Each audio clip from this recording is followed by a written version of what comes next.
புதுக்கோட்டை நகராட்சிக்குட்பட்ட 42 வார்டுகளில் சேகரிக்கப்படும் 5 ton குப்பைகளில் 3 ton குப்பைகள் தந்தையம்போட்டை மைக்ரோ கம்போஸ்ட் உர உற்பத்தி மையத்திற்கும் 2 டன் குப்பைகள் காந்தி பூங்கா உர உற்பத்தி மையத்திற்கும் அனுப்பப்படுகிறது. அவற்றிலிருந்து 30 நாட்களுக்கு ஒருமுறை 300 கிலோ இயற்கை உரம் தயாரிக்கப்படுகிறது. முதற்கட்டமாக சந்தையம்பேட்டை உர உற்பத்தி மையத்தில் தற்போது 200 கிலோ உரம் தயாரிக்கப்பட்டுள்ளது. இந்த உரம் விவசாயிகளுக்கு கிலோ 10 ரூபாய்க்கு வழங்கப்பட்டு வருவதாக நகராட்சி சுகாதார ஆய்வாளர் பரக்கத்துல்லா தெரிவித்துள்ளார்.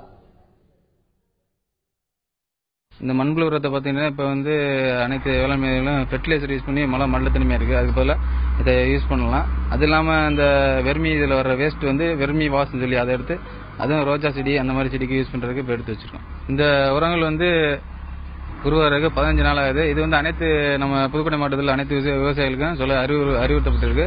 இந்த உரம் இப்போ விவசாயிகளுக்கு 1 கிலோ 10 ரூபான்ற மணிக்கு இது வெளியே எடுத்துகிட்டு போனால் 25 30 ரூபா வரும். நம்ம விவசாயிகளுக்கான கிலோ 10 ரூபான்னு சொல்லி கொடுக்குறோம்.